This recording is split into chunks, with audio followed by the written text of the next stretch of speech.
Hi, నేను సత్య సాక్షి. నిన్నటిదాకా ఆమెదొక వినోదాల ప్రపంచం, నేడది వివాదాల మయం.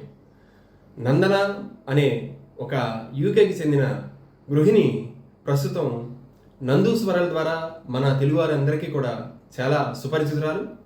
ఆమె భర్త మధుకర్, అదేవిధంగా వాళ్ళ పిల్లలు అందరూ కూడా కలిపి ఫ్యామిలీ వీడియోస్ చేస్తూ ఒక అందరి తెలుగులలో ఒక ఫ్యామిలీ పర్సన్, వాళ్ళ ఫ్యామిలీ పర్సన్గా వీళ్ళు మారిపోయారు.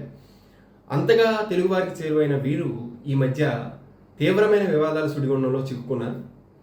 వీరు అక్కడ తమకు అరడజనుకు పైగా కంపెనీలు ఉన్నాయి, ఈ కంపెనీల ద్వారా మీకు జాబ్ వీసాలు ఇప్పిస్తామంటూ మన ఇండియాకు చెందిన దాదాపు 50 మందికి పైగా వ్యక్తుల నుంచి 20 లక్షల చొప్పున వసూలు చేశారని చెప్పి, అయితే ప్రస్తుతం సరైన సమాధానం ఇవ్వటం లేదని, అంటే ఎవరైతే అప్లై చేశారో వాళ్ళకి వీళ్ళు అందుబాటులో లేరని, వీళ్ళ మీద ఆరోపణలు ప్రస్తుతం తీవ్ర స్థాయిలో వెల్లువెత్తుతున్నాయని చెప్పాలి.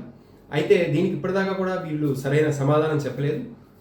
ఒక వీడియో అయితే రిలీజ్ చేశారు ఖండిస్తూ, తమని అప్రతిష్ట పాలు చేయడానికి తమ మీద కొందరు కుట్ర పన్నారంటూ వీళ్ళు చెప్పినప్పటికీ కూడా సోషల్ మీడియా శాంతించడం లేదు. ఎందుకంటే రోజు రోజుకి వీళ్ళ తరపున, అంటే వీళ్ళకి వ్యతిరేకంగా మాట్లాడే గళాలు పెరుగుతున్నాయి.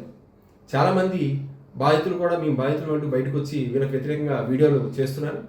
సో ఏం జరుగుతుందనేది ఇప్పటివరకు క్లారిటీగా తెలియకపోయినప్పటికీ మనకి వీళ్ళు దీనికి సంబంధించి ఒక స్పష్టమైన క్లారిటీ, ఆధారాలతో సహా తమకేం సంబంధం లేదని చెప్పే వరకు కూడా ఇది ఆగేలా లేదు.